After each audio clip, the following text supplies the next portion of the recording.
I could be live. There I am. Hey, everybody. Cinnamon Cooney, your Art Sherpa. And today I'm going to show you how you can create for yourself at home these adorable, funny chickens. These chickens are best friends. These chickens are like family. These chickens get together every week and just cluck about all the things happening in their lives. So I'm going to be breaking this lesson down for a beginner step by step. I'm going to tell you the tools that I'm using, the colors that I'm mixing. This is a live stream, so if you're painting along with me, you can ask a question during the live. Put your question all in caps, and if there's an answer that we've already answered, the moderators may come in and help you. Moderators are not art cops on our channel. They are hosts or guides or people who are really familiar with what we do here in our art family, and they're just here to help you find everything because there's a lot. I've been online teaching art for like a decade, and so now I actually have a map that I give new team members because there's just so much stuff to take in. And so they're here to make that big art universe feel more welcoming and less overwhelming. Everything here is really beginner friendly, but there are stages of beginners, right? So understand that when you're starting your art journey, that it's super important for you to be kind to yourself during the process. Now, here's what I know. I've been taught, I don't know, I've had to like 75 million views on my channel. So a few people have commented or given me feedback. And, you know, in of the years I've been on here and all of that, what I've learned is that you can paint.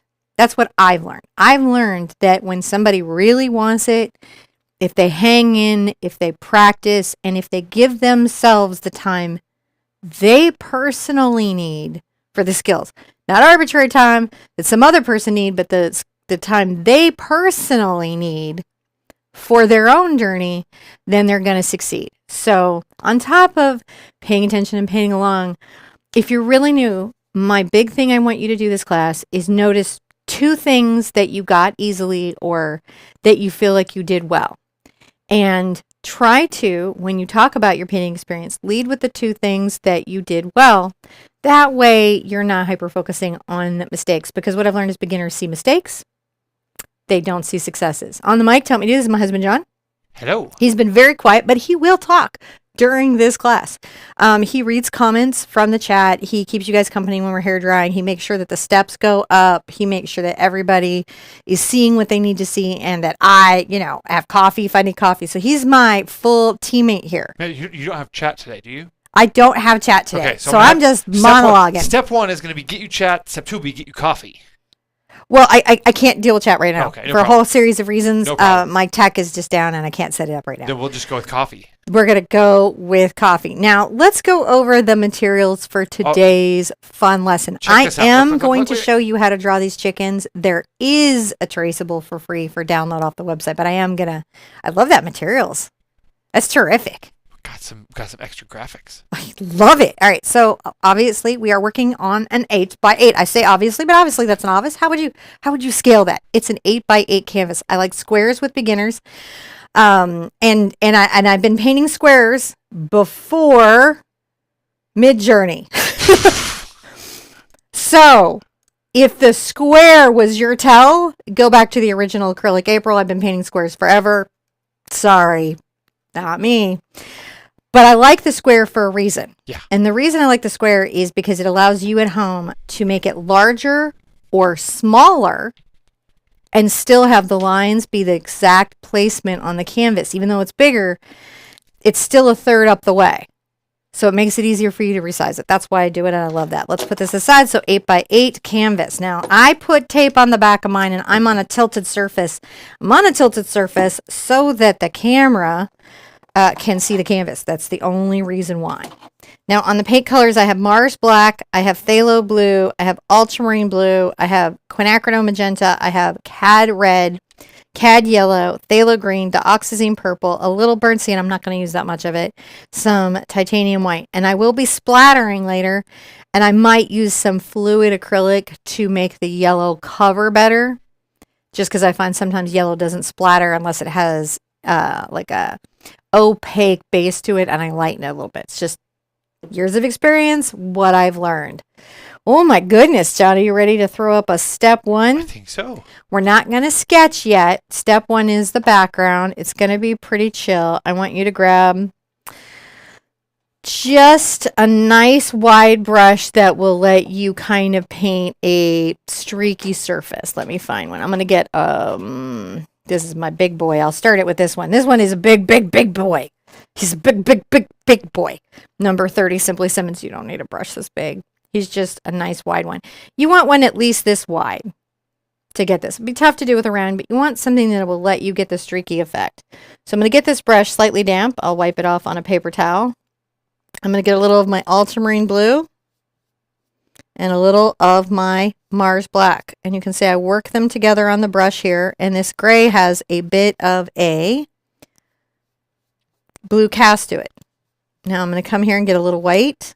And notice how I haven't thoroughly mixed it. So when I apply it to the surface, it's streaky. And get a little more water and do that again. And I'm going to do my whole canvas like that. A little. I could do it sometimes. Maybe I might come first with the white and then with the black. I might change my little order on my mix. I mean, you can see it just is. That one came out a little grayer, and that's okay because I still have the strong blue cast. I'm going to make sure that around my canvas's little edges here have paint. You can paint the sides. A lot of people do. And that's just because they don't want to have to frame. And that is a reasonable experience. Now, I'm just working this up and down. What are some of the things that are making this work for me? I just grabbed some white and I'm going to bring that in to sort of increase the streakiness. Some of the things that help this work for me is my paint is heavy body paint and it's a very high quality, so it really holds color and body easily and it doesn't just vanish on me. Sometimes when we play with paint with less expensive paints, one of the issues that that paint will have is that it vanishes on the painter. It just feels like you put a lot of paint on your brush and then it's gone, or it almost wilts if you add water to the brush. It just struggles. And it's not that there's not a way to get it there, it's just that you have to be prepared to wrestle So in general, your paint. Now, but notice I'm not blending away the streaks. I'm leaving those streaks. That's all I've got to do for this. In general, sir. people are loving the streaky background. But there was a question. Oh, I have an answer. Why is it that yellow tends to get transparent?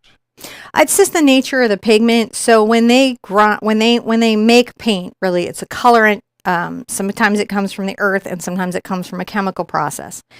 And those colorants, the paint companies first look at how light fast is it. So a lot of colors that are historic that we don't use anymore, either we lost the formula or they were so temporary, like Indian yellow, we've lost the formula.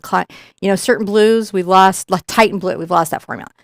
But sometimes things are just like Prussian blue, they're just not light fast. So the paint companies go, I need it to last as the color. I need it to be the same from tube to tube. They have all these things they worry about.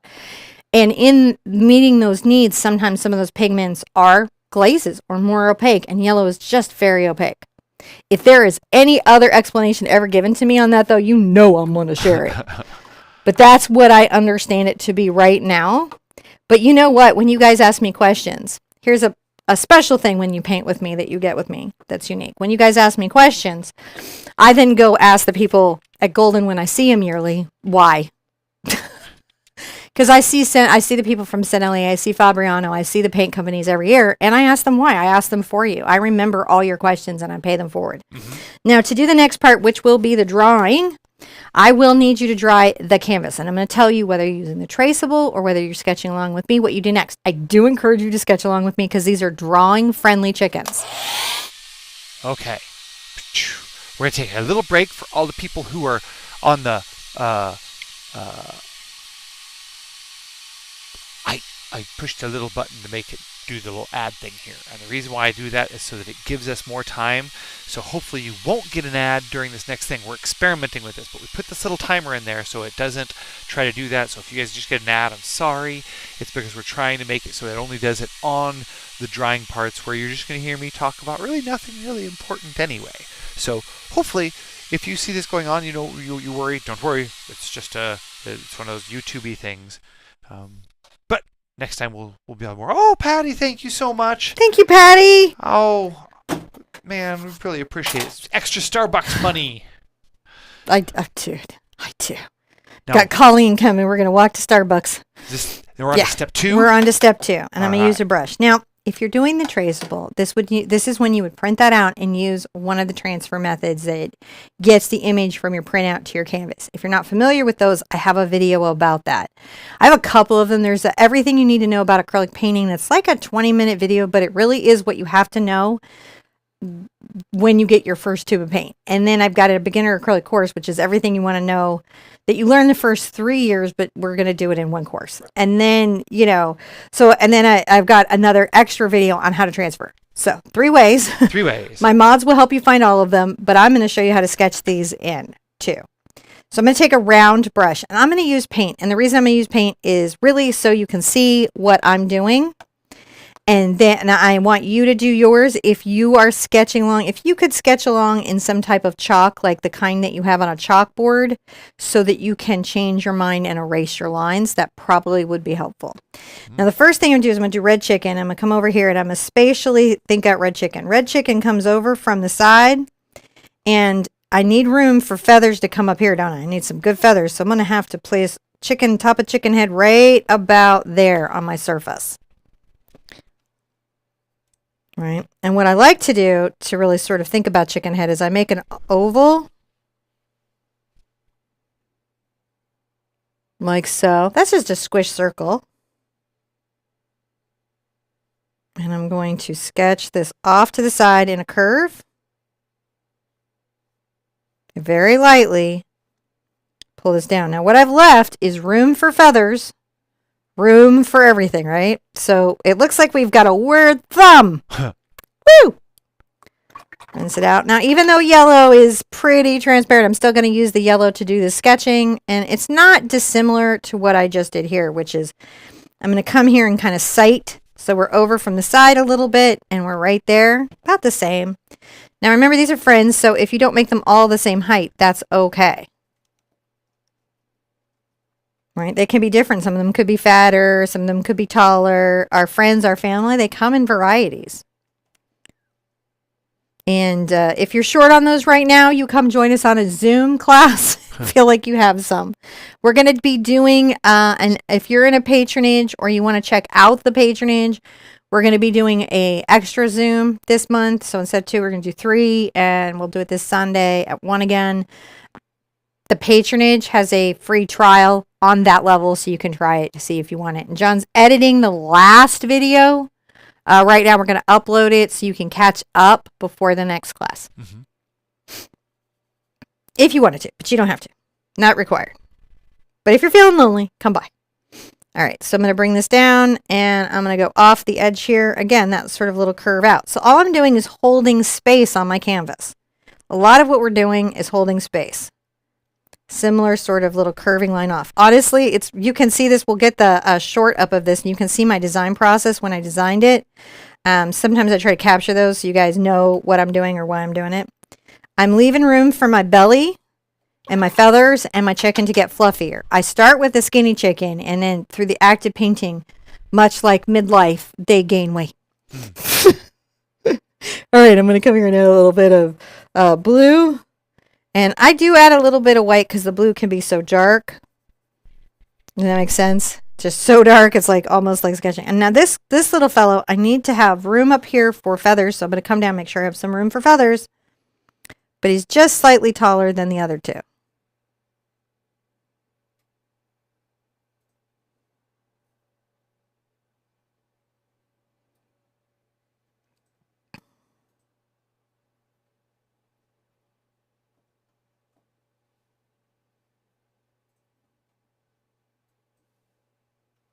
I can proceed slowly, and then I will bring him down, kind of skinny little chicken neck. I gotta leave room for feathers, right? Don't underestimate the importance of leaving room for feathers. Feathers are critical. It is critical. Or fluff. Fluff. Either. Isn't it amazing how these 3 weird, awkward shapes do turn into chickens? Now, I'm going to dry this. We're not going to call this a new step. We're still sketching in, but I have to dry it to do the next part because my hand will rest on the canvas. And I'll show you how to put in the beaks, the eyes, and the features, making the rest of them very easy to paint. Okay. So I just get a quick dry. This won't take very long. And yes, some of you guys will notice that we have a patron program on our website and a Patreon we just got set up with over there. And over time, we're probably going to be moving over to Patreon to allow people to have all of the tools in one place. But we have, if you're already signed up for someplace, you still get access to all the same stuff and all the same ways. We're just going to be moving over that way. So continue on with your... I'm goofing with one of our moderators right now. If you're like, what is this lady doing? Is this a signal? Help, help, it's the Illuminati. No, it's just, I got a very lovely gift for one of my friends and one of our volunteer moderators because my glasses are always dirty. And so I've been just teasing them the whole time. But I should explain myself. The internet is weird these days. I'm going to get my black paint here. And I changed my color lines, one, because these objects do genuinely have a black line, and also because it helps you see the different thinking. So the next thing that I'm going to do is I'm going to come here and I'm going to set a beak. The beak is going to have a, if you think of this as the center, off center, I curve up. And then I'm going to come kind of off the head and over.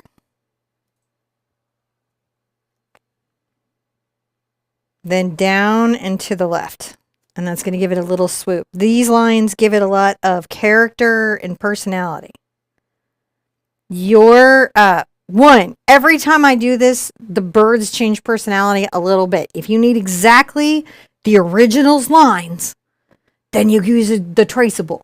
But if you want to learn how I made these chickens so you could make them again and change their personality and make them different colors and make them like personalized, then you want to follow this process. But realize that every time you do it, you're not a copy machine. And then I'm going to come in here with another little curve line, and it's going to come up really actually quite low, even almost below the little circle of my head, because I want to exaggerate that. And bring that down. I thicken that line, but that's okay. I can paint over it, and I'm all right.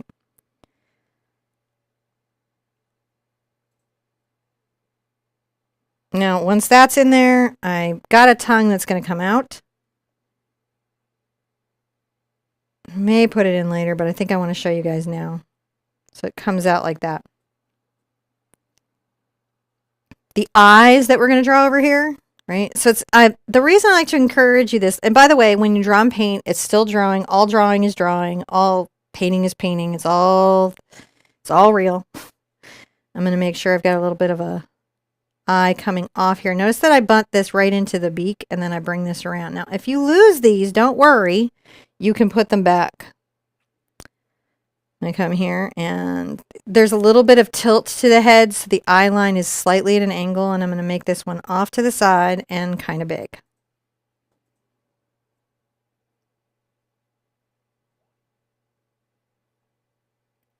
And because these objects are outlined in black, this black sketching doesn't throw me off too much. Does that make sense? So I then just know where stuff is. I'm going to go ahead and get some more black, and I'm going to do more on here. Now, this is a fun one because the beak actually is almost at the top, right? Like it's pretty close to the top. We're going to bring a line over towards the left and a line over towards the right. I could paint these guys seasonally. These are characters. If I was still in the greeting card kind of space, I would probably make these a major character for me and revisit them seasonally. Now I'm going to bring the line straight down to about, oh gosh, just a little bit halfway, past halfway maybe. And then this line goes up and over. And thank you, Heather. Thank you, Heather. I can't see, but I thank you. I am so thank you. Then I'm going to bring this down here pretty far. Again, I like to exaggerate it. So past the first line I drew for the head. See how that gives me that exaggerated scale so easily? Then here I'll go bump, bump. And I will curve this tongue a little bit back towards the left. The fact that everything has a curve to it is what's called gesture in art. you will hear all the serious art channels talk about it. It's great to do. Actually, they don't talk about it like that. They're really fun. I like watching them. I highly recommend you watch serious art channels. I mean, I'm a serious art channel, but I'm kind of one that is catfishing. We catfish as beginner lessons, and then we trick y'all into learning how to paint, becoming your own independent artists. Kind of what we do. But like the ones who are like, we're teaching you fine art stuff, we're teaching you traditional art skills, those channels will talk about this constantly, and it's worth watching. Watch 2 or 3 of those videos. Just because you think it's maybe not where you're at in your art journey doesn't mean you won't get a great benefit from taking it in. So watch those. I'm going to continue to get that brush loaded up, and let's make 2 big circles on either side. The expression on these faces is what makes this painting work. Exaggeration. My very first paintings, when I first did any painting parties, right? And it was so funny, as a traditional artist, I did not think it would work because like way out. Gosh, we had just gotten married when we first heard about it, wasn't it? We'd been to Disneyland. Yeah. It was really early days. Like there wasn't a chain yet, No. and we had come back and been like, is that even something that's possible? Can people do that? And what we learned is that they can. All right, so there we go, a little tongue there. And then back over here, we're going to kind of do a very similar way that we got that first one in. So this one is a little more centered. Close to the top again, though. So I'm going to make a wider top of the beak.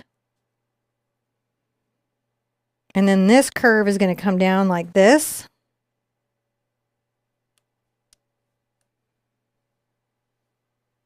And it comes back like that. I might do that style for an eagle too, just so you know. Join those 2 lines over there on that arc. You're not going to be sorry you exaggerated, I promise. We're kind of over towards the left. Down pretty far. And then bump, bump.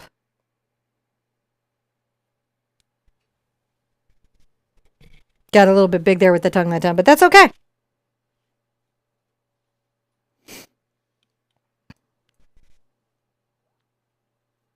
So that's a lot of mouth that we're dealing with here, right? But that's what that is like our friends, our family members, we all have personalities. There's the one of us that's the talker, and there's the one of us that's the, as my mom likes to say, the sock folder. By the way, in our family, that isn't an insult. We seek sock folders. We love the sock folder. We have an altar to the sock folder because none of us knows how to fold the socks. So I hold in the highest esteem the type A personality that comes into your house and just quietly reorganizes your junk drawer. I don't yell at her at all. I give her chocolate and make her environment. I try to attract her the way people attract pollinators. My kitchen is cluttered just in hopes that somebody will wander in and restructure everything. I've done little pumpkin spice welcome mats all the way in so she knows she's welcome here with me. Please come. Actually, I've invited her to come over Wednesday, but true story. And then she just went, wait, what? No. Yes. But actually, we're just working on the set some more and everything. But that's the thing. We love the sock folders in our life. We love those people that bring the organization, the planning, and the structure. I love them. I love them. I love them. I love them. I love them. I love them so much. Yeah. So it is a high honor to be called a sock folder around me.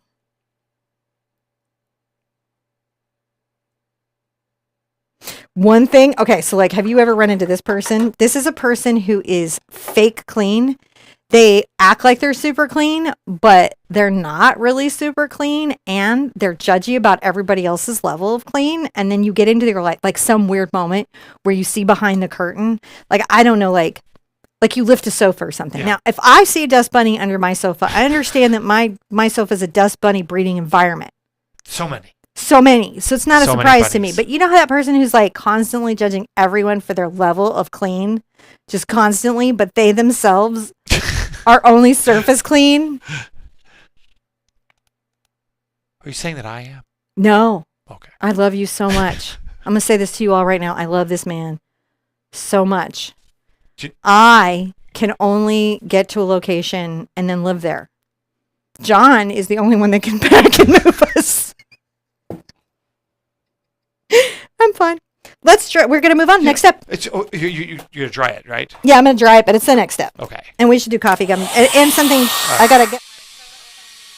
She's going to tell me all the things that we got to do while I can't hear because I mute her and my headphones are muting type.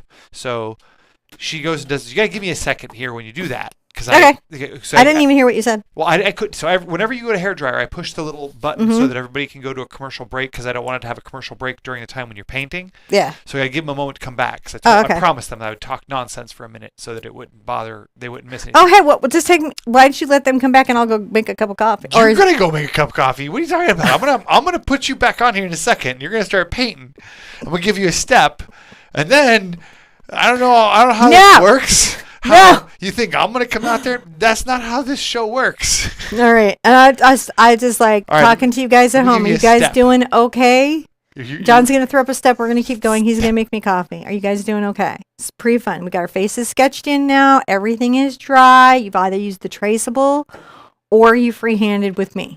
Now, what we're going to do is we're going to take a deep breath and we're going to let it out. Take a deep breath. Let it out. Let's relax. Okay. You're fine.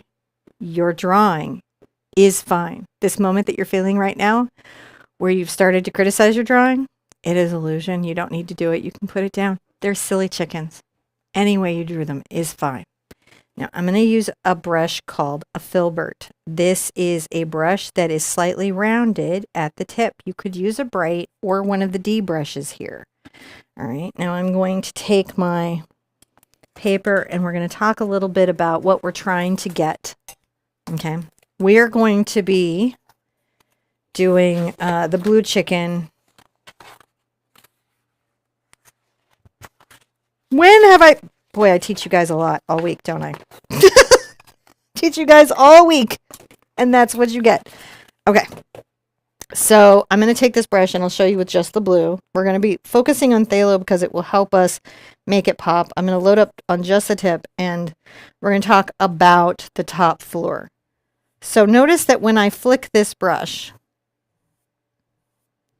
right, it automatically creates that messy line. So what you need to do at home, I don't know what brushes you have.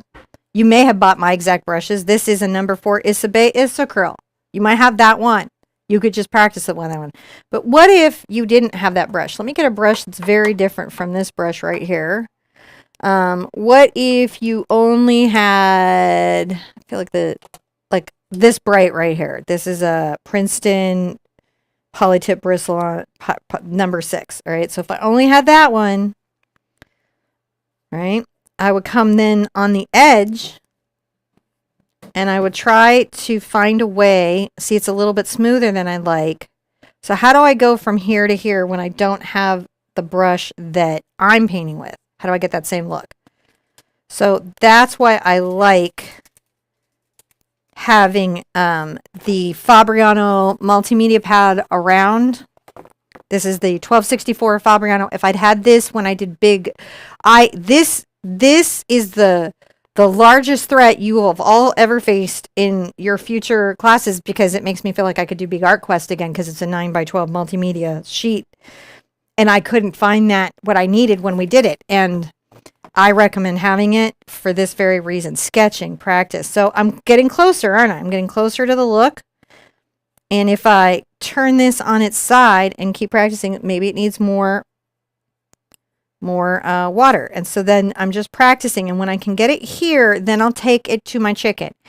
Your brush might do the technique, but you've never tried to do the technique and you don't know to practice the technique on the paper. There we go.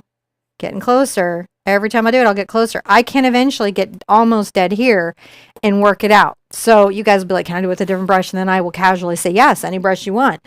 But what I really mean when I say any brush you want is if you don't have this pad right now or something to old canvas, you could use an old canvas. You could use copy paper. It won't work as one copy paper. Copy paper is light, but I've used it in the past and I've gotten there. So don't let anything stop you. If all you've got is copy paper, then just be like, I might need 2 sheets. It's okay because this paper's lighter.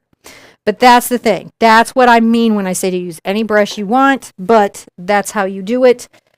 So that is, hopefully that helps explain that.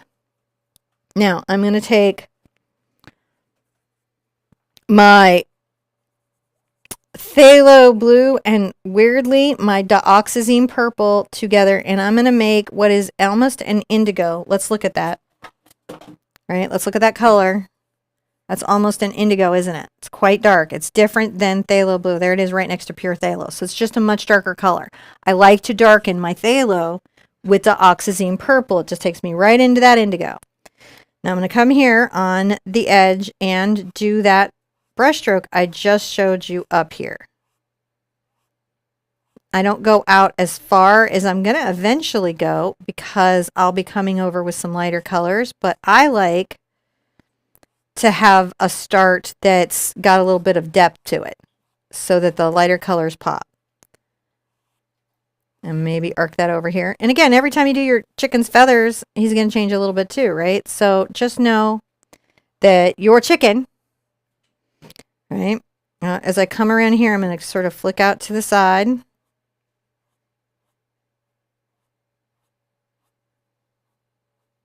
I'll come pretty tight up on the tongue. Flicking out to the side. You're doing great. It's just a little flick. Let's look at that stroke again on the white paper so we can really see it. See that? That's the motion of it. Yeah, you've got that, right? Do that with any brush. Practice it.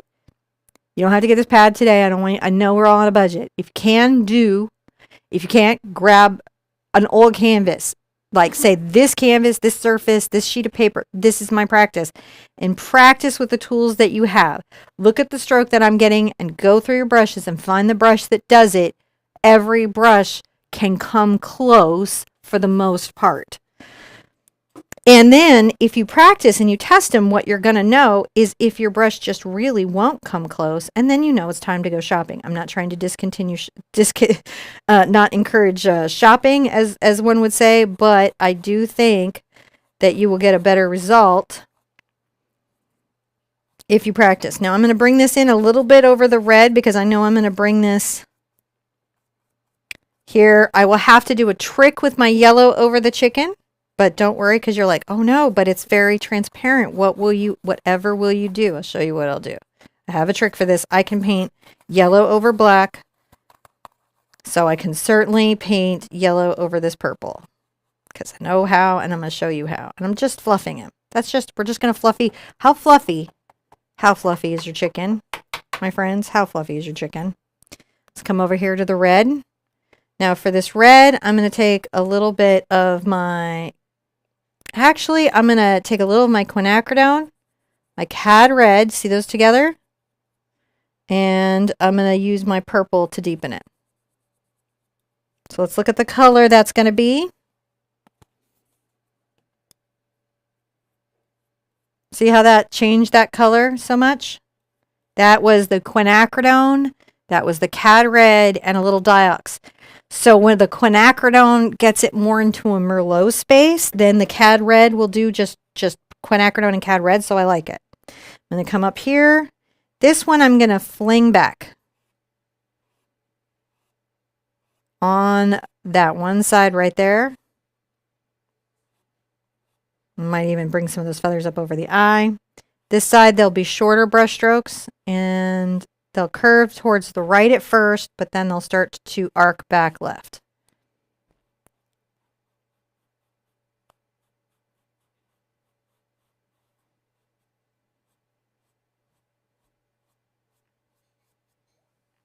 There's no point in putting too much over him yet.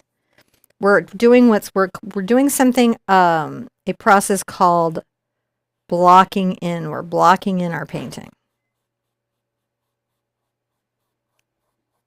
Now, I might be strong with my brush strokes and come over him a little bit, but these are early days.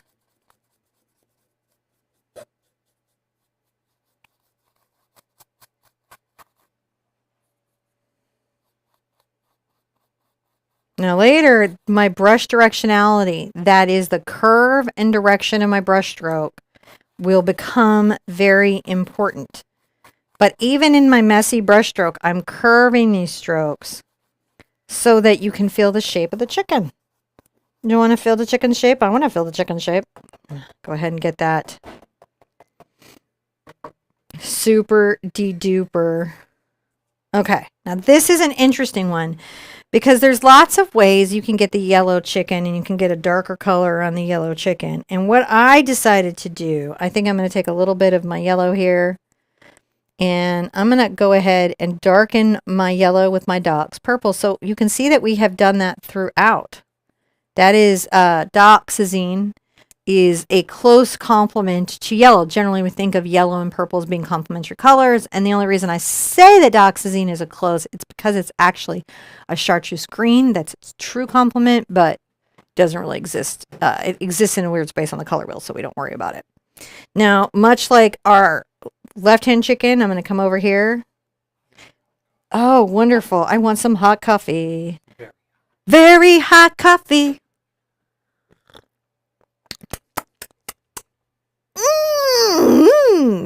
Good? Yes, it's tasty. I love you so much. He also makes really good coffee. I'm not sharing. I mean, I'll share a little bit, but like for the show, but that's it. I'm very fond of him.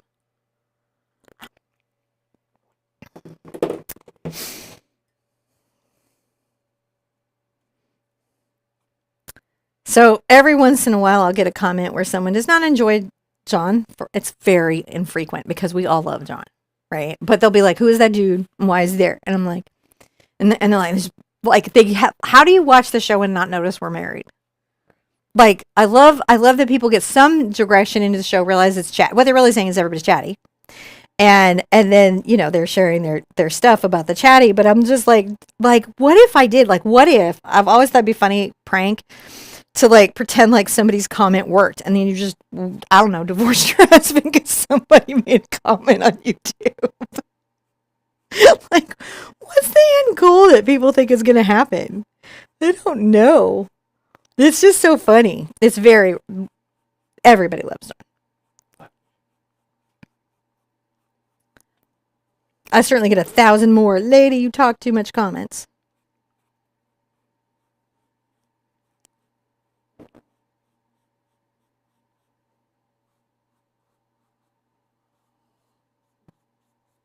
Now I'll come here all the way pretty far with it like this, but I will have to do a trick to be able to paint over the blue.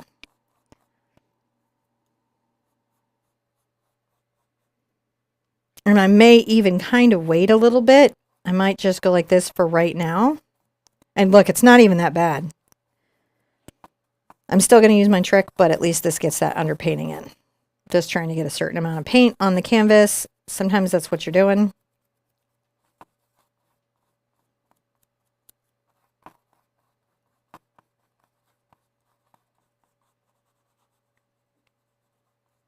Kind of fascinating how the gray darkens the yellow, isn't it? Now let's try everything. We'll come back and do another step. And I'm absolutely sipping my coffee because I love it. Am I being weird today? I feel like I'm being so weird. It's fun. Okay. All right. And bloop. Thank you guys. I appreciate everybody here. I'm gonna adjust my microphone. I think I try to make sure it's not too loud because of the thing and the stuff doing the buttons. But thank you guys for coming and being part of our family. I love seeing all the faces, all of our lovely people who come out here and be a part of our family. It's unbelievable to me that so many of you come together and hang out with us on a random Tuesday orbiting the sun. It's just it's a good day to paint. So thank you for being here. If you paint. I believe every day's a good day if you paint. All right, sorry. You get your coffees? I've melody sheeped. I did not. You get your coffees. Then Melody Sheep, and let's go back to old school YouTube, like to the dawn of time. Sippy Graveyard Girl, we miss ya. All right. Well, if you're gonna do that, or are we gonna wax? Are we gonna do the big top? Are we gonna wax philosophical for a minute? Is that what you're saying? No, I just wanted to toast, because like my Sippy was inspired by Graveyard Girl. Was it? Did you? I think you should change that to monologuing like a villain. Because I think that's what it actually is. Yeah. And I love that you used my Christmas ball. The ball of drama. So much drama on the Christmas ball. You'll never know. Back to the Filbert, which was... Oh my gosh, and I forgot what step we're on. I got to ask the mods. Because you had to tell a joke. That's true. You had to tell a joke, and now we don't know what step we're on, and it's live, and people are like, they're not professional. No, they don't know we're what not. They're You doing. take a sip of your Look, candy. They're all going to tell me. I'm going to tell you right now, people come in and make all kinds of decisions about whether I'm professional or not, just looking at the thumbnails. I can always tell when somebody gives me a comment just based on the thumbnail. And I'm like, first of all, I'm terrible at thumbnails. It's a miracle anybody clicks anything. YouTube tells me all the time. And here's what's what. If you've been here for 10 years, I used to do the thing that everybody does where they stand next to their painting and they're like, yay! Like the first Goofy ones, you remember my crazy things because, I did what like Guava Juice and everybody else was doing. But what I discovered is nobody wanted to see my crazy face. So I stopped using it. And it keeps saying, but faces are preferable. Do you have the step? Almost. Okay. So see, he was right. 4. Talking. Yep. Okay. Yeah. 4. I believe so too. That's what I'm gonna do. So.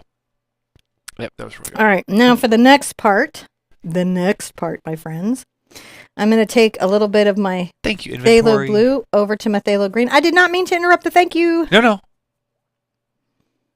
And I'm going to come here. And at first, I'll just go over my blue. They said to go ahead and make it 5.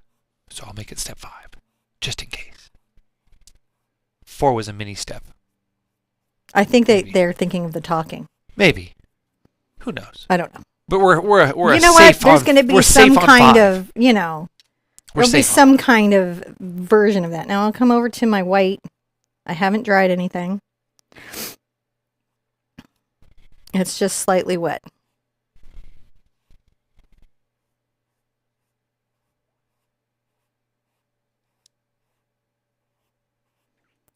Just on that edge there. Doesn't that just come out of the blue?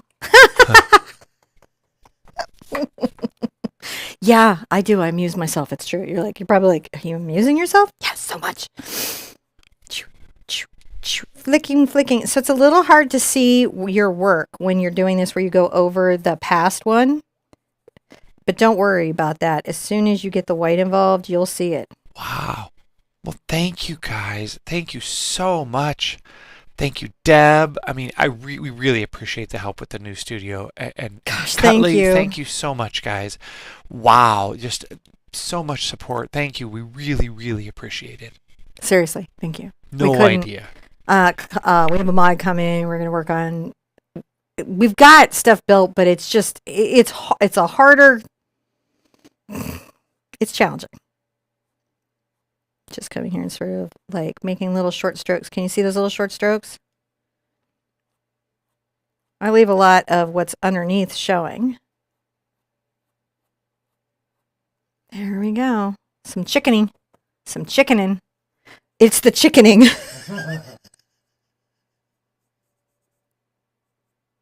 You know what, sir? What? I say it's just silly paintings all the way down. Just turtles all the way down from now on. We no more chickens all the way.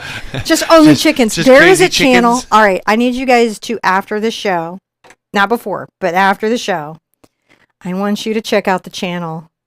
I think it's Snowy Art or it's Snowy Christmas Art. And it is only endless, tiny little tutorials about little village Christmas scenes. I literally thought I was having a psychotic break one morning when I found this channel. I pulled, I got you up and it was like, do you see this channel? Because I feel like I'm having an interaction with my medication. It was that unreal. Snowy Art. And if you go by, I don't know who this creator was. I don't know if they're good people or not.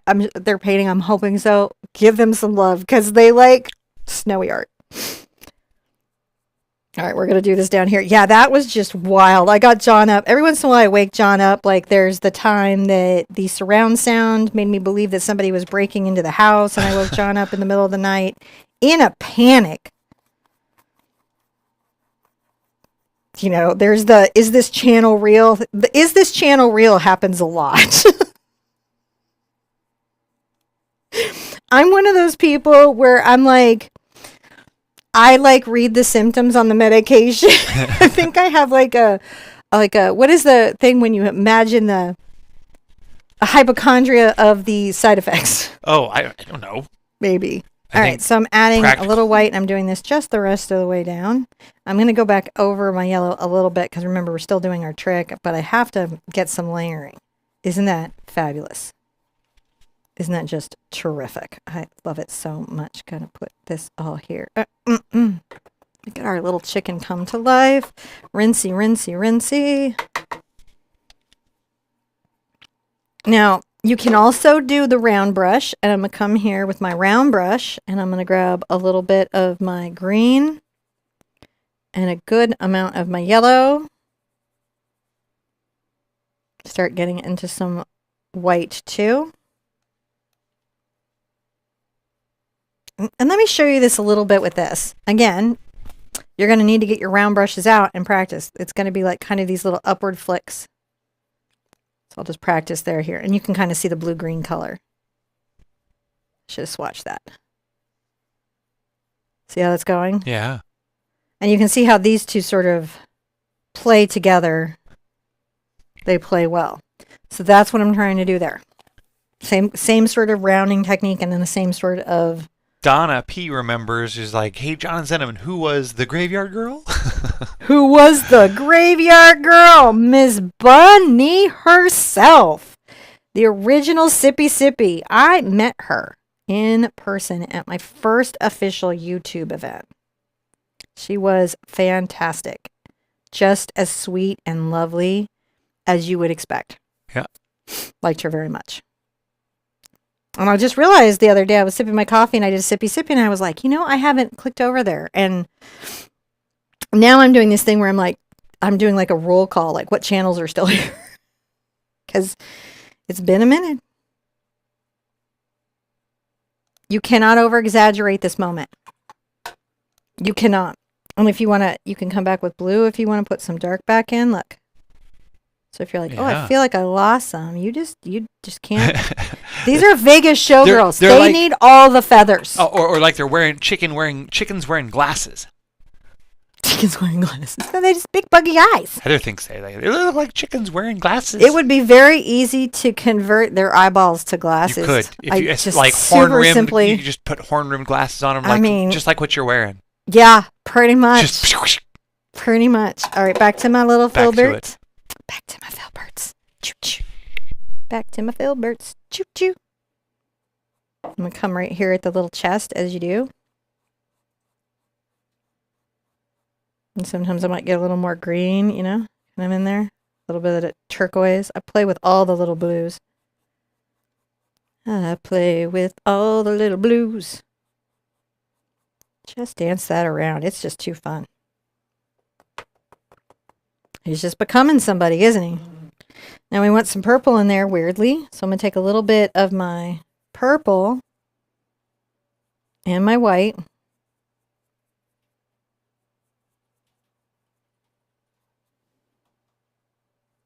Need to make sure it's like, it'll show. That's the other thing, is I have to catch value and I want to catch hue. Kind of got a little of the blue and it's a little more tied in, a little more indigo. Does that make sense? So it's got a blue cast to it. I put some of the phthalo blue over into that mix. It still reads as purple, but it's just got a slight blue cast to it instead of a magenta one.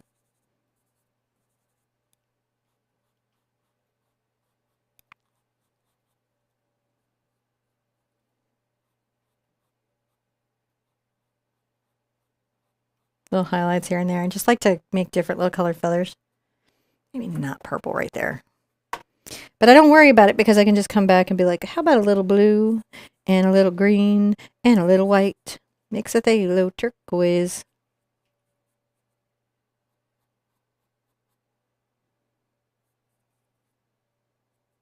I can get some yellow in there and some really light color. Oh, there you go. So you can see I found it again and just painted over it. Now, back to my purple. Get my white right here. Load it with my round brush. How much is the right amount of purple really is up to you. Dry everything and then on to the next step. It is a interpretive purple. And if we have questions or anything, we can do a talking step where we answer questions if you want. Okay, yeah. She said that if we have more questions that come up, maybe we'll do a talking question step if we have a lot of questions that come up. It looks like you guys are having a lot of fun talking about the chickens and the possibilities of the flamingos and the. Are you sure it's dry? Yeah. You need to certainly. No, it just has to be dry here, and it already dried here. It's dry. I check it. Sometimes Take I just need a little bit. We gotta make sure everybody's come back from their break. Oh, I can sip. We can do sip. talking. If you've got questions, we can do talking. We don't have the questions yet. Everyone's enjoying this. They were. Oh, excellent. They're thinking like flamingos would also be a really fun one. Ostriches, flamingos, any Polish chickens of any kind. Platypuses. Platypuses would be cute. But koalas would be fun. Any of the bowerbirds. You just like a bowerbird. They just are awesome. Bowerbird is a clever little bird. If you've never seen a bowerbird, I don't know. I think there's a documentary, Dances with Birds. My son found it. We watch it all the time. Has bowerbirds and different things in it. And we're ready to come back here. There you go. We're ready to come back. All right. So I'm going to take my brush and a little bit of white paint just real quick. And while I'm here, I'm going to go like this.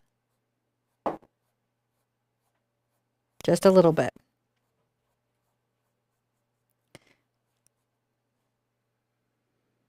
I'll be doing this again later, but this is really just the best way to extend my yellow. Now I'm going to come through here. Just a little bit here and there, just to blend that in. So everything it does, it blends through. And that's how I get around my yellow. That'll dry. And I'm still on my filbert and my thing. And we're going to start chickening up. So let's take a little bit of our cad red and our quin magenta together, as you do. And we're going to come up to the chicken crest.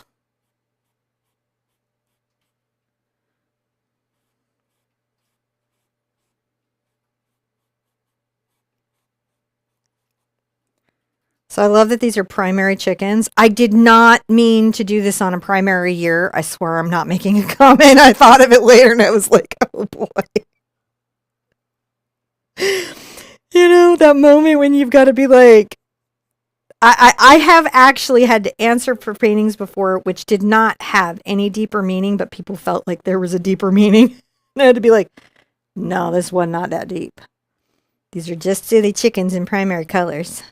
They like to get together and cluck. They go, buck, buck, buck, buck.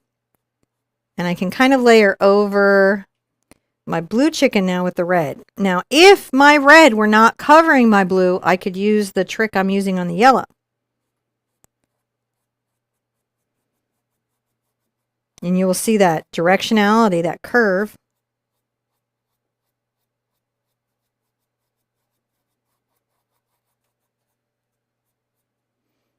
And I can be back into my, that purple kind of cad red space with the magenta. Just making sure that our low feathers are a little darker.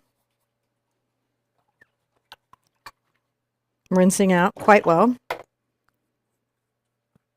Now I'm going to take a little bit of my cad red and my cad yellow. Kind of makes an orange.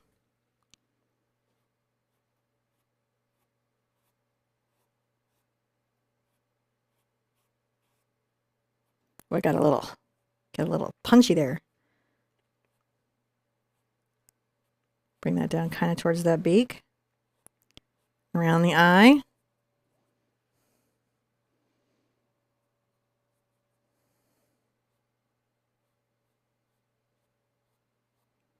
Now, if I boo-boo anything, I just put it back so I don't have to be too stressed about it. Just bring this down here. Sometimes I'll rub my brush out, which just means to squeeze the excess paint out of it in some kind of way.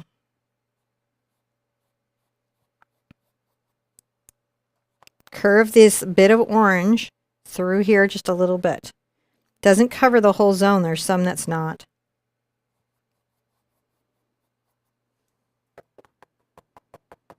I'm rinsing out my brush, wiping it off, making sure it's all good.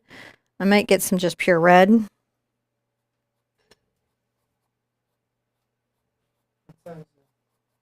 What size brush are you using Number 4, Isacryl. I like the Isacryl line quite a lot. If you're looking at the other brushes and going, are these any good? Yeah, they're good. And it's the Filbert. Just adding a little kiss of chickeny.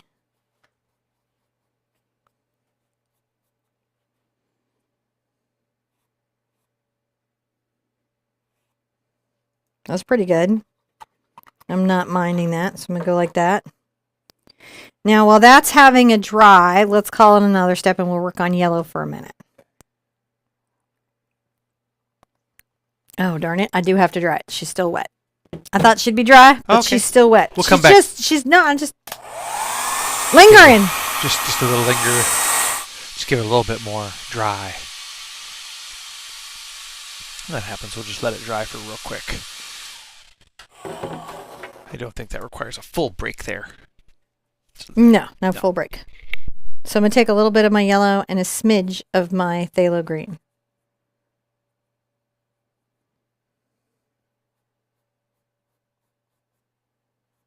And I'm going to come on the sides and flick a little bit of this.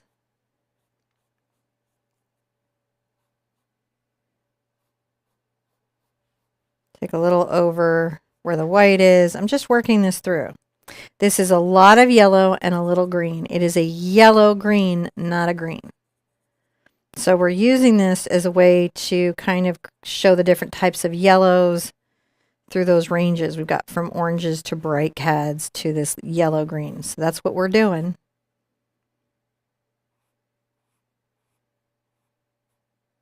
Come right up to this and then kind of just follow the flow of the feathers.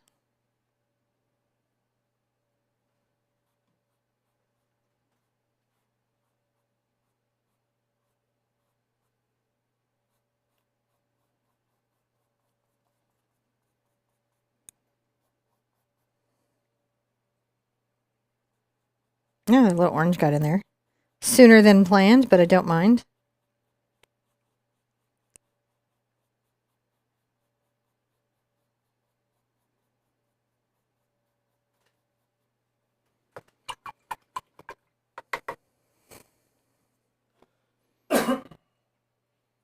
And kick some just yellow paint right here. Just yellow. And you can see that is very bright. Very, very, very bright. So even though it would struggle to cover, it's not because I painted it white first.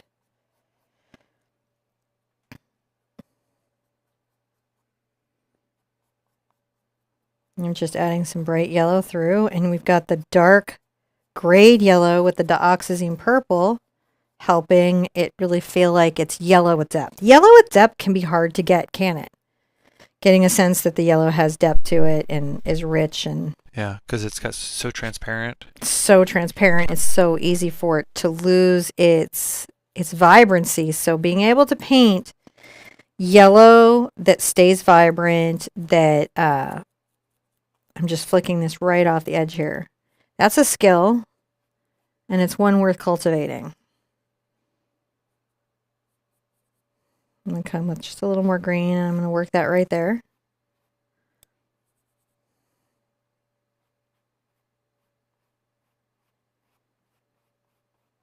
Okay, let's call that a step. This one is dry.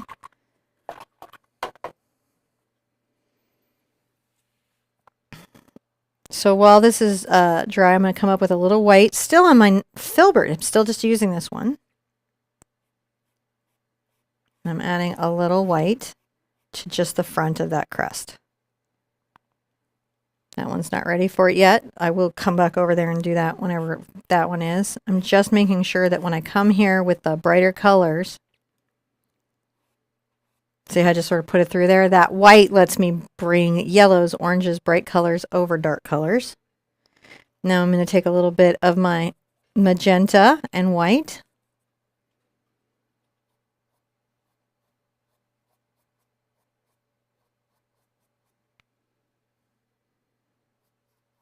Let's put a little pink in the chicken. You just haven't lived till you've made a pink chicken. Can't argue with that, right? I don't even know how you'd respond to that. I think I'm going to say random things like that to people. You just can't. And then just say some crazy thing. Let's see. And then John can be like, well, how would you respond to that? Because you can't. You can't respond to that. It's just too much.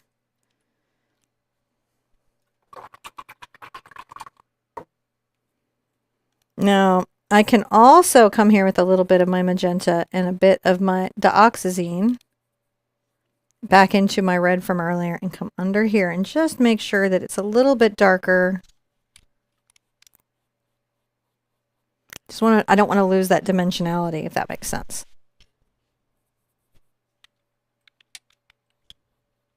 This will be under the beak. And it's not an everywhere thing.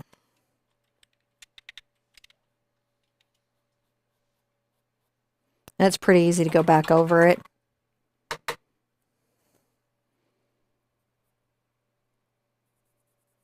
A little bit of bright orange.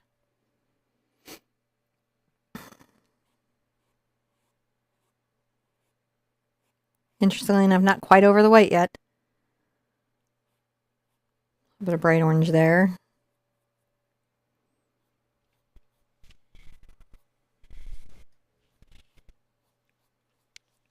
Flick a few little bright orange feathers.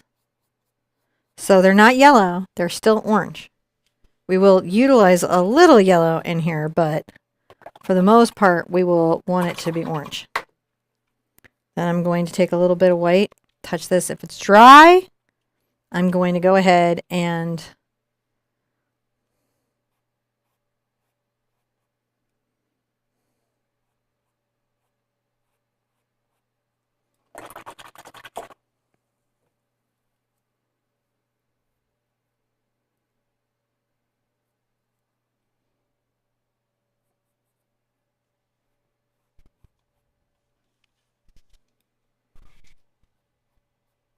then I will make little flicks on the yellow where it's dry down here for some bright, bright, bright, bright yellow feathers when I'm ready.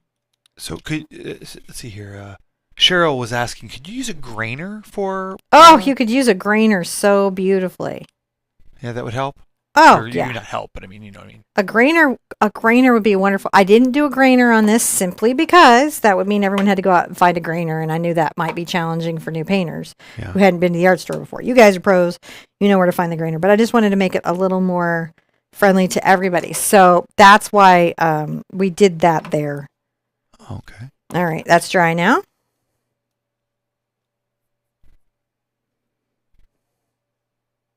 Sometimes I get a little white in that yellow.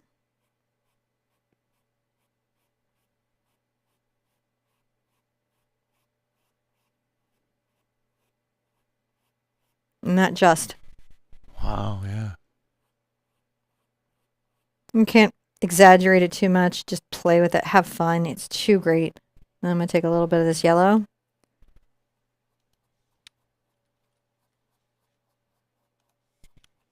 And when I go over the areas that I painted white, and I do cover them completely, it makes the yellow glow. So you know how like back when you used to go into the Thomas Kincaid Gallery and they turn off all the lights and they'd be like, look at the glowing windows. Is CAD is what CAD does. So you too will have a Thomas Kincaid style glowing chicken. This is the method. And I know that. I met the man, seen the process, understand the deal. Well, and also met the studio assistant painting. So, because he had enough where he had to have people like help him embellish and stuff like that. Like he had enough work going on. Pretty involved time. But what I'm saying is your chicken and Thomas Kincaid's chicken will equally glow. Not that he ever painted a chicken. He did not do that. I don't think he would have liked YouTube very much, actually. I'm not sure. I think this place might have super annoyed him.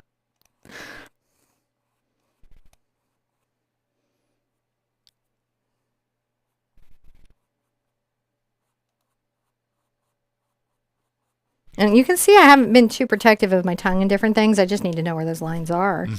And that's what lets my chickens kind of get there. I'm going to take a little bit of my orange now. I'm going to take a lot of yellow to my orange and make a yellow orange.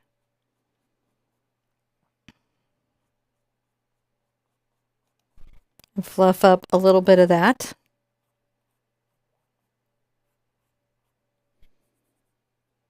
I can even put some more orange in there. And so that's almost like citrusy, if that makes sense. Like it almost has a citrus feel to it. And I did really sort of lean into that. So if you're like picking up on that, you're picking up what I'm laying down for sure. I think you could use a little more green floof.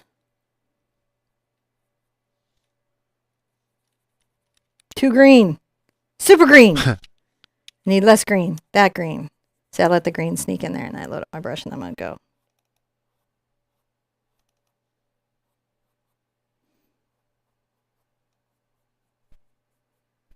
Just a little bit here and there, a little color, a little green. Looking pretty good. Everything needs to dry. I need a sip and probably a reheat on my coffee. Yeah? Yeah, I'm going to dry it though. We could probably do that. All right.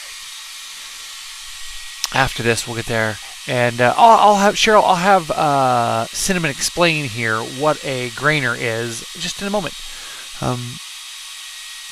So yeah, and I understand Deb the not being able to. So yeah, I'll explain in a minute. She'll definitely do that here. I'll tell you what. I'll reheat your. And I'll do the demo of the grainer. Okay. Tell them what a grainer is and how it works. So a grainer is like a filbert, but it is trimmed up in a really specific way. And I've got a couple grainers here. All right, here we go. So you'll notice that these are very similar in shape to my filbert. Now my filbert actually, coffee. And then you can see my filbert starting to get kind of beat up though. I gotta do a good cleaning on it. And my filbert, there we go. See that? My brush is beat up. If you feel like your brush is beat up, my brush is also beat up. The act of painting on a rough canvas, hard on brushes, it just is. So I'll probably wash this and clean it and then use some sizing to reshape it. So that's the shape, but it's solid. This is, you can kind of see how it's pieced out. So when I go to do a brush stroke, let's grab a little bit of water and this brush. You can see that what it does is create those lines on purpose. This one is called a grass comb, a filbert grass comb. What I'm about to show you that I paint with most often is called a filbert grainer. They're very similar. So what happens in brushes is like sometimes there isn't an industry standard. So one company will call it a comb and another will call it a rake and another will call it a grainer. But actually combs should have more regular patterns to them that should be like some brush, chunk, brush, chunk, brush, chunk. And so should rakes. Whereas grainers have this more subtle kind of lining on them. And the one I like is the Filbert grainer from Princeton, the Velvet Touch line. Oh man, these brushes are real. Okay, so since John's not here at the second, I will give you my shtick on these brushes. What I like about them. On a sensory level, for me personally, this handle is just a joy to touch. Have you ever touched those covers to books that feel like they're velveted? They're just nice to touch. Not like velveted fluffy, like it's a smooth finish, but it's just soft like velvet, and that's probably why it's called Velvet Touch. I like how seated. I've had this forever, and I can crank on it, and it's seated. In other words, it's not loose. And I have left it in my water bucket when I shouldn't have. Now, if I can't find one of these, I can grab a brush like this one and take scissors and go snip, snip, snip, snip, snip, snip, snip, snip, snip, snip, snip, snip, snip, snip, snip, snip, snip, snip, and make one like that. Can you see how those are? It's essentially the same brush. This one's snipped and this one unsnipped. Simply simple. So, yay! Gotta remember to keep that one for 3/8. This is the 3/8, and I do have it on my website.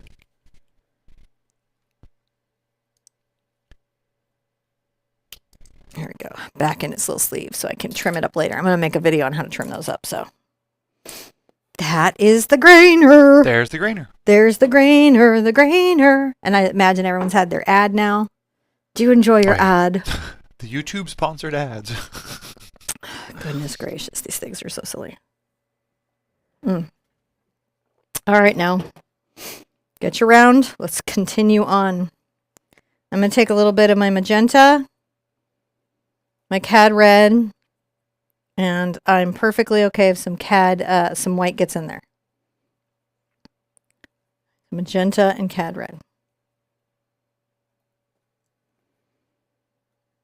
And I'm going to come in and just sort of paint the tongues in.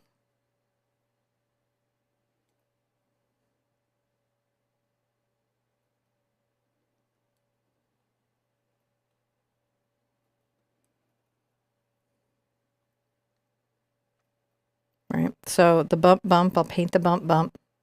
I'm using my round brush and I'm just painting in the form of the tongue. I can put the black lines back, it's not a problem.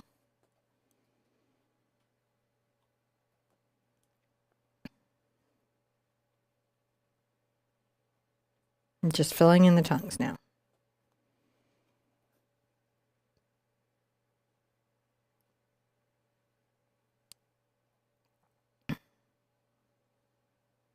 Okay. You've got this. You can do this. Take a deep breath.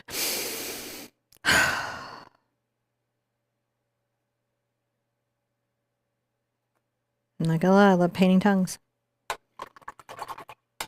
Rinse it out. Let's get some white and I'll come over to this gray. I don't mind that this is the gray. If you weren't here earlier, that's the ultramarine blue and the black and white to make that gray.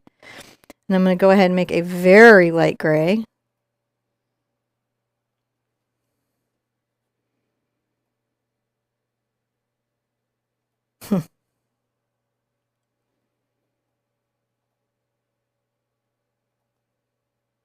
Nope, I just painted the wrong spot. That was an ADHD moment. It was just like, sometimes I will zone out and paint some weird and I'm always very grateful when I remember. Cheryl really appreciated you demoing that. That was awesome. I don't mind. I love that. I love doing that here. That is, ask anytime. Happy to demo, happy to share. I am, look, before I met y'all, I was happy to share at the art store. And now that I've met y'all, I'm still happy to share at the art store. I'm happy to share. That's not true of every artist. Some artists are very secretive of their process. True. I love to see the artists that are secretive of their process, but they've decided they have to have students because they think that's how you make it now. But they don't want to tell anybody how they do their paintings. It's always fun to see that conflict. Fun because nobody's really hurt and it's silly and everybody ends up being okay. It wouldn't be fun if people were really upset.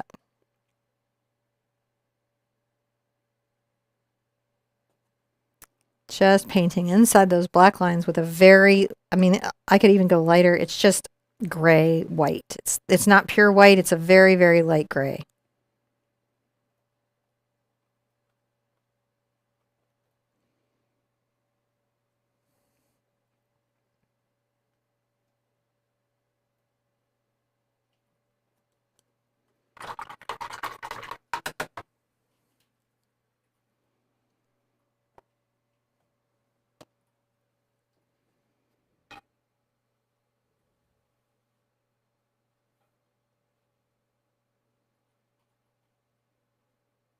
I'm just painting inside the mouth black.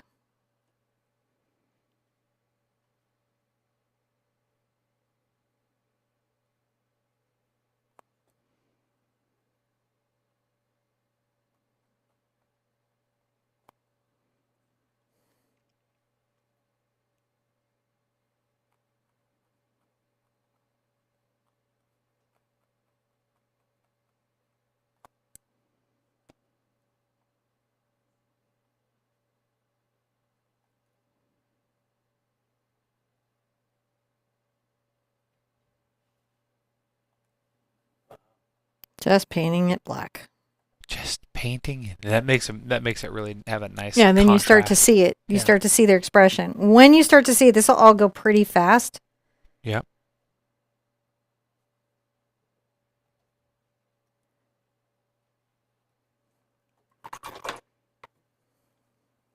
And I'm going to take some brown.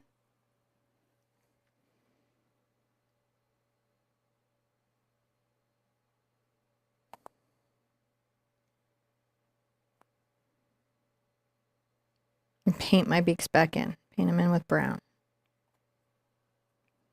just to start.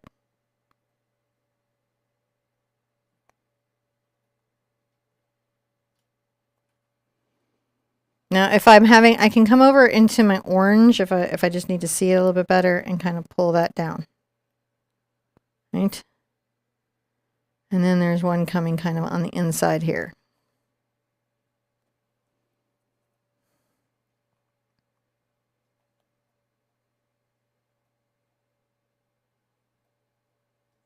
So we're making kind of that little bell.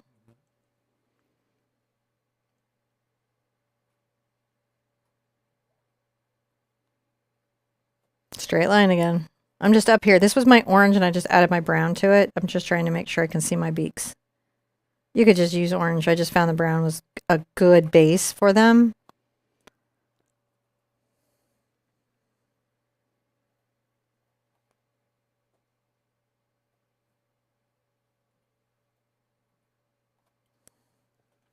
Yep, getting those little beaks open. And shockered. These little beaks are shocked. Shocked, I tell you. The news they've heard they'll never recover from. I don't know. They're just April funny. says you make it look so easy and so cute. Oh, well, thank you, April. And my goal is for you to feel like it is easy for you and is cute. So if it's not today that you're quite feeling it, I want you to tell me the day it does. All right, let me come here. That's the thing, too. Like, if it's not today, that's okay. Maybe it's tomorrow. But let me know. I love when you guys come back and be like, I remember at the beginning, I struggled, and now I'm just painting everywhere now. I'm like, I know, it's crazy. How it goes.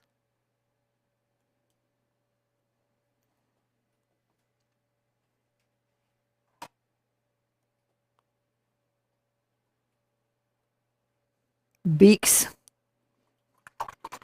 But we're getting them in, right? We're getting those beaks in. Now let's dry everything. And I kind of want to just show you something with a pen. Just so that as we do this, you understand what you got to get. Okay. There, we'll just take a moment while she dries this. And don't forget, there's resources on our website and all sorts of cool stuff. We've got our e-commerce is out there working pretty good. You know, all sorts of new things are afoot in Sherpa world. So if you haven't had a chance, you should definitely go out there, take a look at that stuff. We can do talking and drawing. So I just want to talk to you guys. I'm going to use a Sharpie. So I'll make a... If I'm drawing this, I will tend to not do the underpainting because I'm drawing, right? So the lines won't layer in that same way. Their expression will be mostly white with that going on in that center, right?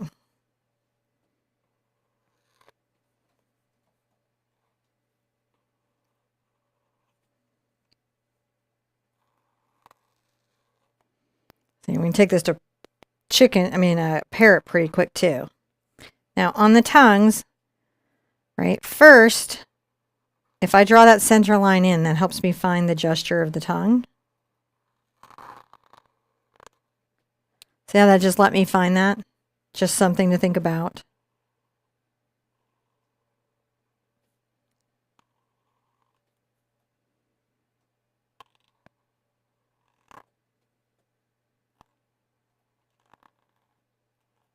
See how that creates that chicken face? That's that series of relationships to these things, the way the eye is layering in. I just wanted to show you again how those lines work. So when you're trying to be googly, you're thinking, okay? So hopefully that keeps you where you're going. So yes, we're painting, but we're also making that happen. For sure, for sure, for sure. Now I'm going to come here and pick out a detail brush. Yeah? Yeah, I lost one of my details I misplaced.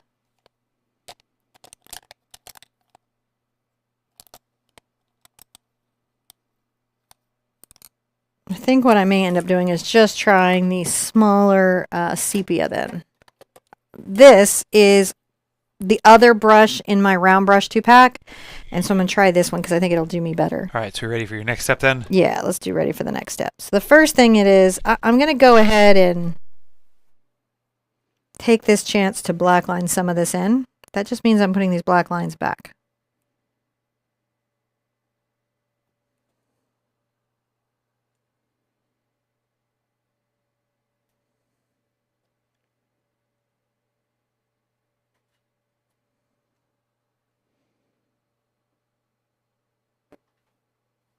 See how I'm doing? Am I leaning in?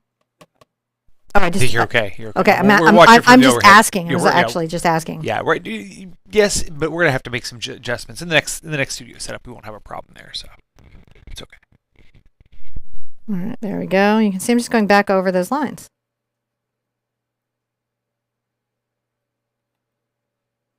Now right here, we know I'm going to come in and teardrop that tongue.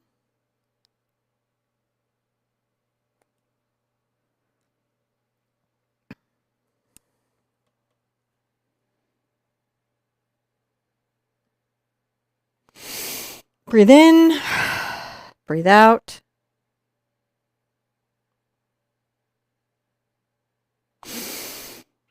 In and out.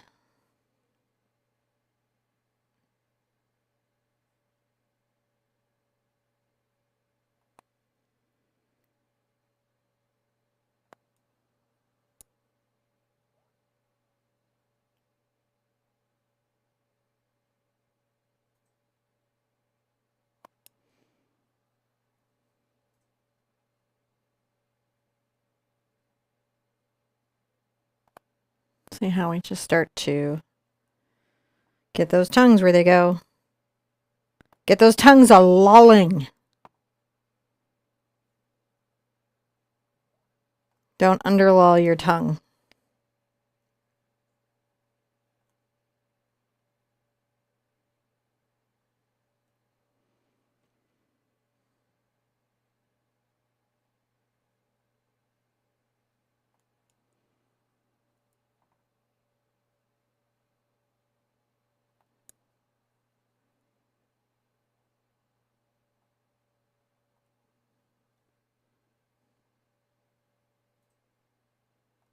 Okay, once those are outlined, let's call out a step. I'm going to take some blue and white.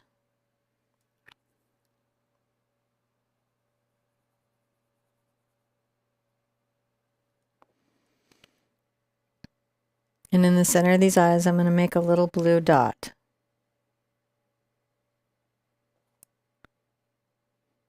And line up another blue dot. Honestly, it's funny when they go different directions. It's actually like when you mess it up, it's actually kind of super cute. So don't feel weirded out if you do. I'm going to take a little bit of this magenta and white.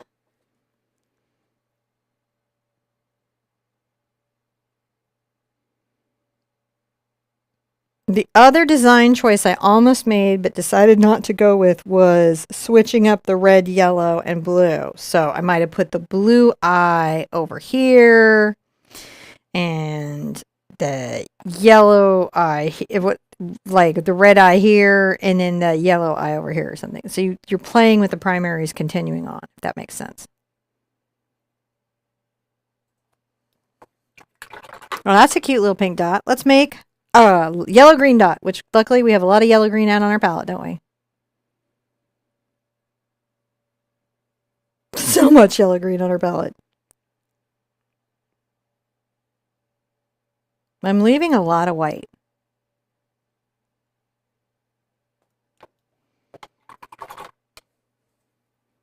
And I'm going to take a little bit of this white. I'm going to come inside my black line and down the beak. And I'm going to come inside this black line, leaving some of the orange showing through, if you can see me doing that.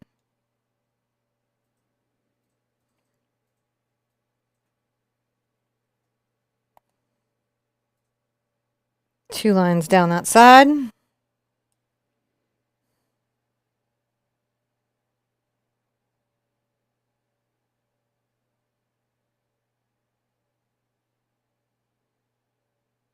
I'm going to bow that line, which means it's just a little fatter in the center and skinny at either end.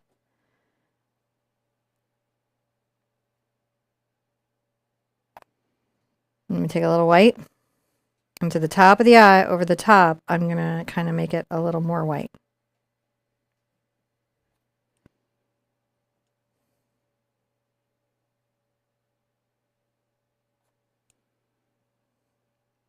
If there's a huge difference between the top and bottom of your eye, you might have to make a lighter gray for the bottom. Does that make sense? So if it looks like you've got a black and white cookie going here, Yeah.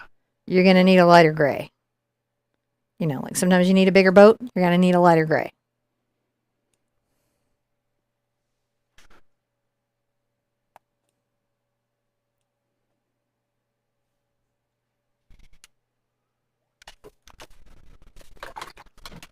Now I'm going to take a little bit of my cad red and a little of my cad yellow. Make an orange. Bright orange.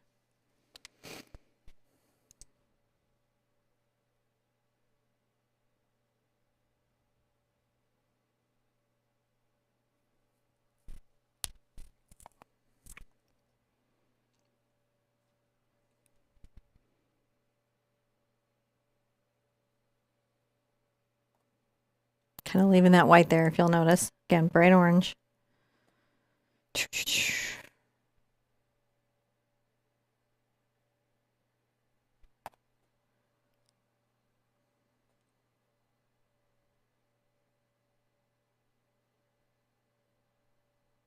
Just painting inside the beak area.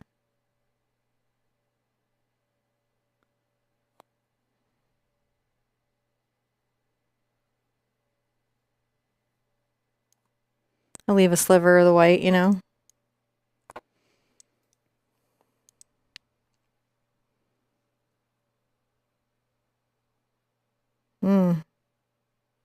I forgot to add a little white to his lips. I'll have to do that and then let that dry and then bring that back in.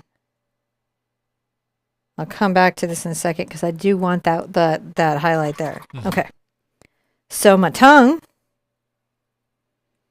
I got my magenta here.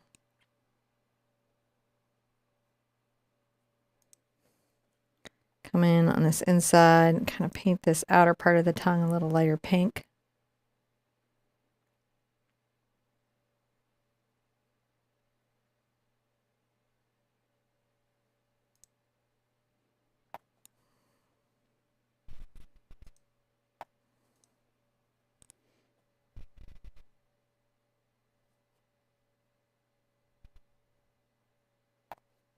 And so you can kind of make a little curve around and then like almost like a comma is kind of what I do. Curve around, comma. Curve around commas are great.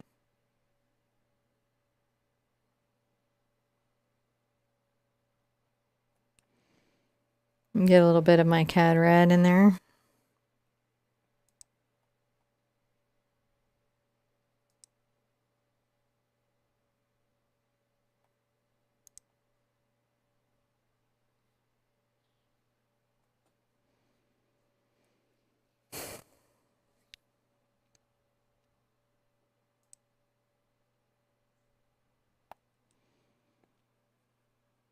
Get a little orange into its fun.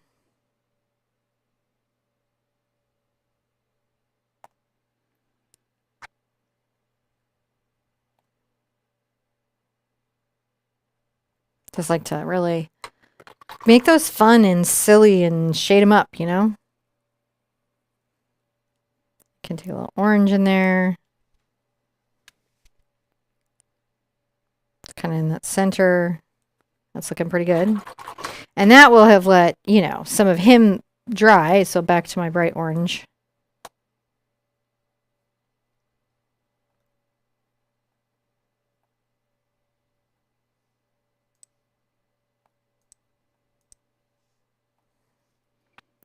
Get a lot more of my cad red involved. So it's a very red orange. This part of the beak here, I'll just let that be a little bit darker. A couple places in there. Again, so this is orange, but it's kind of a red orange. On either side of the beak here. And I'm leaving kind of that bow. Do you see that bow there? Yes. Or it bows out. Are the extra drawing classes helping, guys? Is it helping you guys try freehanding? Are you loving it? I think people are very much loving it. Excellent.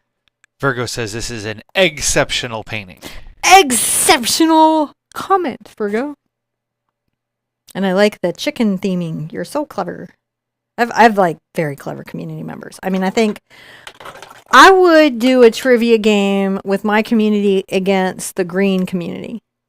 Problem is probably a lot of the green communities in my community, so I don't know. We'll have to like death match out to fight for them. No. No. Neither one of I'm not starting a boxing ring for the intellectuals, don't worry. But I do think that you guys are super smart. I'm grabbing some just yellow, and I think that, see how when I go over that, I can glaze back. That's pretty easy to do, but that white just gives me that pop. See the pop of white that it gives you? Yeah. Yeah, no, I love it. I love my community. You guys are geniuses. So clever. Partners are clever. It's very clever. Seeing white go out, and then even that little sliver of yellow just gives the beak the luminosity it needs.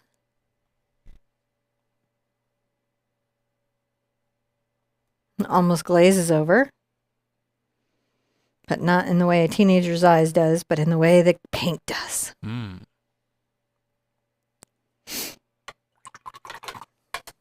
All right, now I'm going to get my dark blue, which was my indigo color I made with phthalo blue and dioxazine purple. I'm going to outline very carefully my light blue.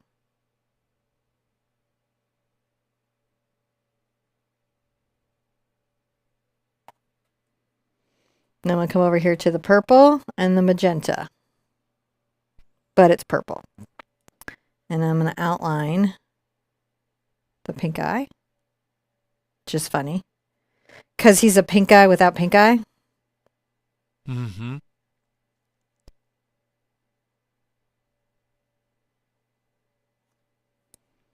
And then, like, dark green for a chicken over here. Chicken over here. Yellow chicken, lemon chicken, tangerine, citrus chicken.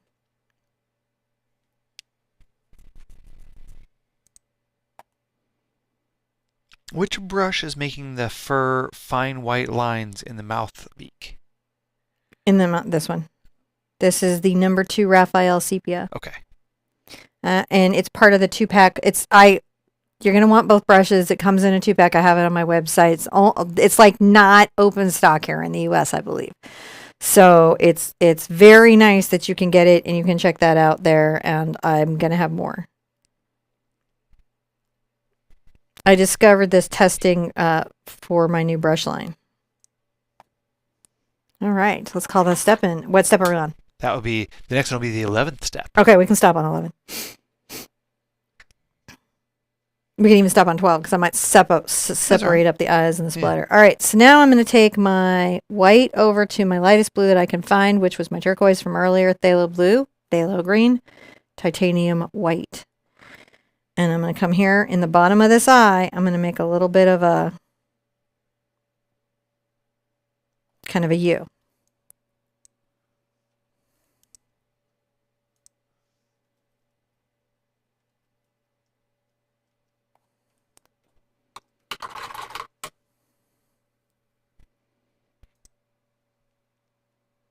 A lot of white over here.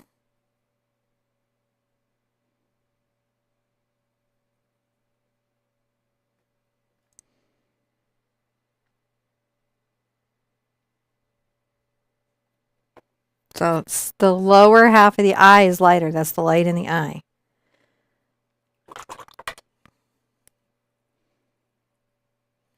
I'm going to take some yellow. It's got a little tip of green in it, and I'll go around and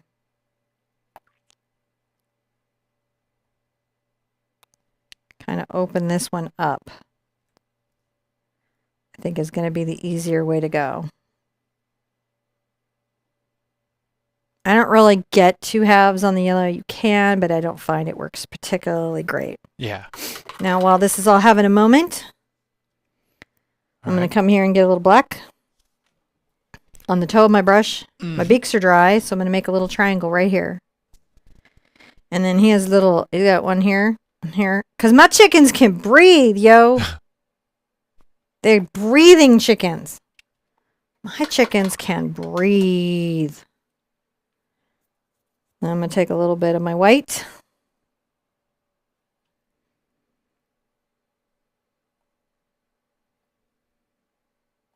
Add little, these are reflection or the tongue is wet kind of marks. Just shows that because the surface is wet, it reflects more water. I'm going to take a little bit of my white here and I'm going to go down.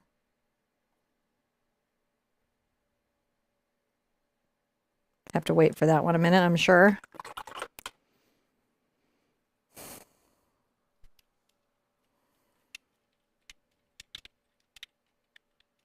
I will paint the black into the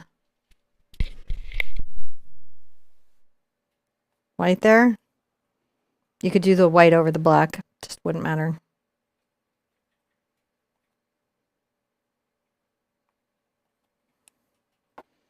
I have to dry it, but it's not another step.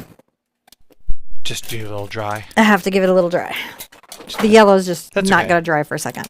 Just needs to get a little bit of, the yellow is just going to need a little bit of whoosh, and that'll help it get done. I think a little faster.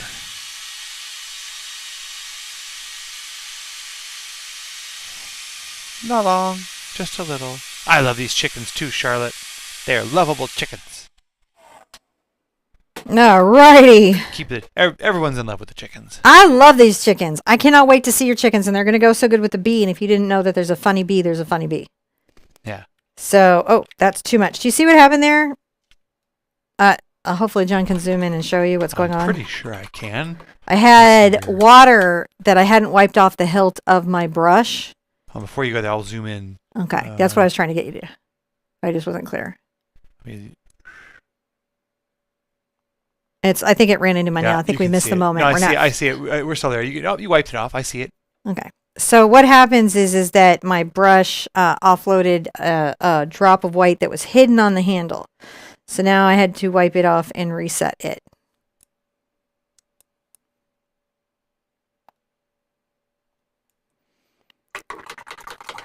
So when I do this, you're going to see me go, because I don't want it again.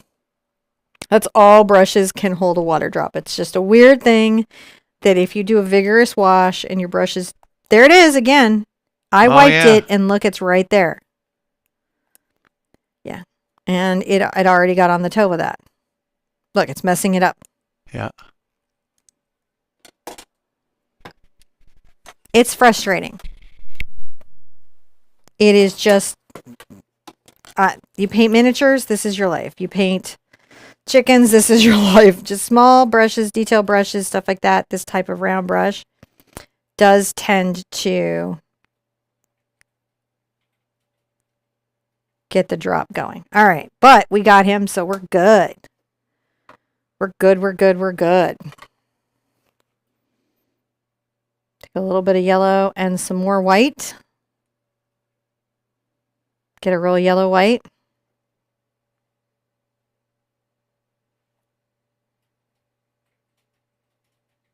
That's yellow and white. I think we'll let the splatters be 12. Right? We'll do that. We can do that. Now, I'm going to put the reference. I'm going to turn it over because this one was purchased. You ready for your next step then? Yeah. Let me get red splatter, yellow splatter, blue splatter. I believe I did my yellow last. Step. All right. We're going to start with some red splatter, my friends. So we're going to use the whacking method of splatter. And the whacking method is pretty cool because you just hit the two little things together, your brushes together, and it goes big splatter, small splatter, sprinkly splatters. Now, you don't have to splatter, or you can very delicately splatter one little splash at a time. I'm going to take some low tack tape.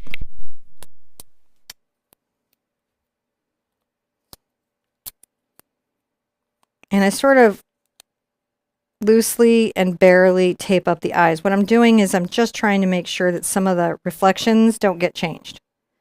So I'm just saying don't splatter there, because what can happen is your whole image can be changed. You could use just anything. It can't stick to the paint, but you just kind of want to protect certain elements, because if they get a splatter, then they're going to not look like themselves. You might want to even go so far as to do the faces. I liked some splatter on some of the face, so it's really up to you how you do it. Just protect the stuff that you want to be sure looks like what it's going to be if you're trying to protect it. See how I'm just trying to keep certain things from being splattered? But not everything. I got that tongue's going to read no matter what I do. So I might let some splatter get on that tongue. And that one might read too, so maybe I'll... All right. I picked what can be splattered and what cannot. And I've used little bits of tape to do it. It's all good. Now, we will use a... I'll just use a long-handled brush. I will use... It doesn't have to be a deep brush. I'm just grabbing this one. It's just a brush that will carry some paint. I'm going to get it wet with clean water and come here into my red. Now, because this is cadmium, if you're painting with pure cadmium, you know, I don't want you getting it in your eyes or inside of you, right? Even though it's supposed to be safe, I just don't want you to. So make sure you have glasses on, or you're protecting your face in some way when you splatter cadmium or lead or any of the paints that have any safety warnings on there. I've never had the problem, but it has occurred to me recently somebody might get it in their eye. So, Sissy was saying, can you please tell me the brand for liner for the white lines? I missed them. It was said too fast. Oh, okay. So this is the Raphael Sepia line. It comes in a 2-pack. They're the Studio Essentials. The mods can drop a link and you can look at the name. And so it's a number 2. I believe you can get them in Europe in Jackson's. Mm-hmm. I think. Maybe King's. I've got if you go to the Facebook page, the Art Sherpa group, I'll post the same thing in the community tab over here on YouTube, but I've got a list of Canadian art stores too. Canadian. Yeah. So if you're looking for this stuff, I have the list of where it is, including some for Michael's. Canada. All right, now I'm going to get back a little bit, and I've got my 2 brushes here like this, and what we're going to do is we're going to whack. And I'm going to drive the direction of the splatter from the whack. And the backstroke hopefully won't cause any splatters on the cameras above. It is absolutely going to. And I do get freckles on my face. So that's why I'm like, Honey pointing that out to me, or Luna, one of the kids pointed it out to me. And I was like, you know, I'll just talk about that now. That's what we'll do. We'll just talk about what it is we think it is. And everyone will love it and it'll be great. I like that. But I am getting all over. So, something to think about. They coat artist cadmium. So, there is one paint maker who's like, you can eat it. Let's not find out. Let's not eat it, but it's nice if they made it safe enough to eat. I'm using a lot of water. See how much water I'm using? Yes.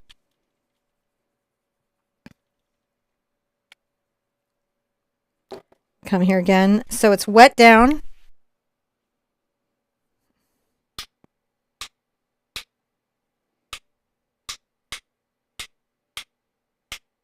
And now I have blue on my face. And on my glasses. If it's too wet and you're tilted, the drips will drip. But I have decided recently that I don't care if the drips drip. That's okay for them to drip. Now, the yellow is got to have some white in it, in my opinion. So I'm going to find a little spot I think I can get away with putting a little fluid white paint out. And I'll bring a little yellow over to it with some water. And hopefully we will be able to get a great yellow splatter. Doesn't take a lot of yellow to make it a ducky yellow.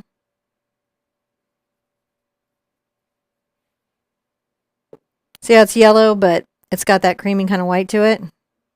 There's a clump there. See if I can get this one. So that's how I get the yellow to splatter and show. There's some yellow party going on. There's a lot of confetti in this particular one. Then I'm going to dry it and then I'll remove the tape. And I have a whole video on splattering. You do. But you can see I got paint all over me and my glasses. So hopefully, Sissy, that got your questions answered. Thank you guys all for helping here and asking the questions here. I love this painting too, Lori. Just going through here, making sure I didn't miss anything. Love all the the emojis, guys. Those are all really cute here. And yeah. And Dawn, welcome to Emoji Club. Hope you're enjoying it here. It's one of those cool little things. And sorry that for any of the commercials that are having to come through here. We try to make sure that I hit the commercials during the hair drying breaks. And I didn't this time because I didn't think it was going to go that long. But I try to do that so you guys don't miss anything. Now, YouTube automatically puts them in there where it wants to. But there should be at least a little bit of a bumper between when I push the button and the next time it gives you one. So that's how we're trying to control it on our end. But, it's still they gave us this free platform to broadcast YouTube to you guys. So I think, the commercials, I don't mind so much that, we get stuck with a couple commercials to have the free service where we all get to hang out with each other. So relatively free. They're selling our attention. I know. All right. I even cover up my cup of coffee while I do this technique. Is this the... This is the end. We're signing. We're going to sign it? Oh. Yeah, I'm going to use a Sharpie. This is an acrylic paint pen called Posca. And I'm going to just sign it with that because my glasses are like decorator. Oh, wow. I got it all over my... Yeah, everywhere. Sorry. Now, it's okay if a brush, when a watercolor brush, something can say watercolor and you can still use it for acrylic, right? Yeah. And just what I don't do is I generally don't use my watercolor brushes back and forth with acrylic. Right. I generally dedicate a set of brushes to my watercolor. Most part, a set of brushes to acrylic. And in oils, those are dedicated brushes and they don't go anywhere else. They just don't. So that's how it works. But watercolor brushes just generally hold more water. They're designed to have a thirstier belly. And they really got it. What? You really got it. What'd I get? The camera? Just confetti. Oh, did I? Oh yeah, there's confetti everywhere. Yeah.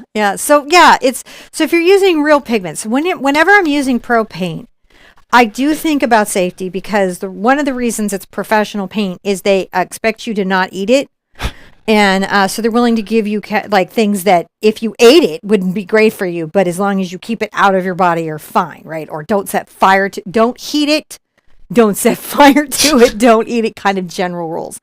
So there's a surfactant that they used to sell to the public for a long time now. You have to call them and get it because you got to be a professional artist because it's so, people were putting it in a mister. They weren't reading the safety sheet. And if that stuff gets into your lungs from a mist, yes, that would be terrible. It's a super weapon. They just never imagined artists would stick it in a mister bottle because they put 100 things saying don't breathe it. Not don't breathe fumes. It doesn't have fumes, but they were aerosolizing it. And it breaks up the surface. It just messes up your lungs. So, and it's perfectly safe. I've worked with it for years. You just follow the instructions. I even wear a little mask. Yeah. If I'm, just if I think I'm going to do anything splattery or could be. So just always be aware. Read those tubes of paint. With economy paint, it's hardly ever a deal. But with a professional paint, it's worth giving it a look and a think about, and be like, is that right for me? I love these chickens. Our next class on the schedule is I'm going to show you how to use the mop brush. Basically, if you've been having any trouble with the oval mop, getting the blends, getting it to do right, we're going to just do a little clinic on oval mop. Yeah. Just oval mop. And explain why I don't use goat and why I'm not using hair and why I picked this one and what to look for and how to get better results. Just real class. Now I've got a really cool pine tree Saturday, John. Mm-hmm. And then immediately after this, I'm going to get all these splatters of paint off my face and have Luna Bella did my makeup. My 12-year-old did my makeup today. So everyone told Luna Bella how great they did and how great she did. And then we're going to work on the kids show some more. So we're refilming. We figured out what the deal is and we're going to be dropping it. So if you've been watching the kids show and you're like, where's the kids show? Kids show is okay. It's coming right back. And I want to thank everybody. If you want to try the Zoom class, I'm doing a try it before you buy it. You go to the Patreon and you try it before you buy it, and time it though. And the next class is Sunday. So you could time it if you got in there and got the free trial right before the class and then hopped on the Zoom. You do that and still have the free trial by the second class. You get what I'm saying? Yeah. Where I'm going with that. So you could really see it. And then you have enough time to complete the whole thing. If you wanted to do a Christmas cow, that could be a thing that you did. And here's why I did that level, that high, because I did a higher level free. The reason I did that, so look, I only want supporters that are really loving the experience, right? I like to love the experience when I support somebody. I want you to love the experience when you support somebody. So I don't mind you going by and checking it out. Yeah, hit the like button while you're here. Yeah, hit the like button while you're here. Tell your friends, show me your chickens, share in group. I love you guys so much. Are you almost ready to... Oh, yeah. Be good to yourselves. Be good to each other. And I want to see you in an easel really soon. Bye-bye.